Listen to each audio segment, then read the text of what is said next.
সোমবার রাতে কিয়েভের ঐতিহাসিক ধর্মীয় প্রতিষ্ঠান পেচেরেস্ক লাভরা মঠে ড্রোন ও ক্ষেপণাস্ত্র হামলা চালিয়েছে রাশিয়া। একের পর এক বিস্ফোরণের শব্দে স্তব্ধ কিয়েভের প্রাণকেন্দ্র। রয়টার্সে প্রকাশিত ভিডিও ফুটেজে দেখা যায় পেচেরেস্ক মঠ কমপ্লেক্সের ক্যাথেড্রালের গম্বুজ ও টাওয়ারের নিচে দাউ দাউ করে জ্বলছে আগুন। হাজার বছরের পুরনো এই স্থাপনা রক্ষায় চলছে দমকল বাহিনীর প্রাণপণ চেষ্টা। একাদশ দশকে প্রতিষ্ঠিত কিয়েভের পেচেরেস্ক লাভরা মঠ শুধু একটি ধর্মীয় স্থাপনা নয়,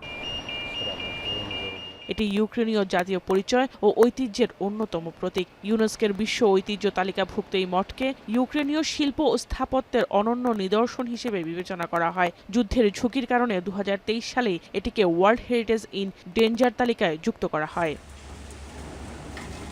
কিয়েভের সামরিক প্রশাসনের তথ্য বলছে, সোমবার কিয়েভকে লক্ষ্য করে 70টি ক্ষেপণাস্ত্র ও 611টি ড্রোন পাঠিয়েছে মস্কো। তবে এর মধ্যে 50টি ক্ষেপণাস্ত্র ও 582টি ড্রোন ভূপাতিত করার দাবি করে ইউক্রেন।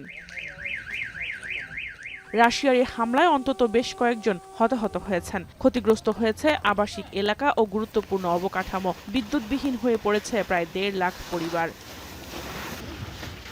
রাজধানীর বাইরে উত্তর পূর্বাঞ্চলীয় খার্কিভেও চালানো হয়েছে ব্যাপক হামলা। সেখানে গোলাবর্ষণে অন্তত 5 জন নিহত এবং আরও কয়েকজন আহত হয়েছেন।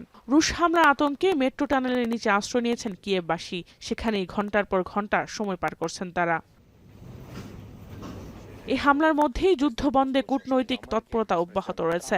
যুদ্ধবন্ধে ইউক্রেনীয় প্রেসিডেন্ট ভলোদিমির জেলেনস্কি মার্কিন প্রেসিডেন্ট ডোনাল্ড ট্রাম্পের সঙ্গে ফোনে আলোচনা করেছেন।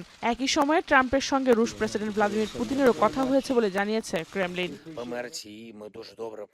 জাহানারা ভুইয়া, এখন বিশ্ব।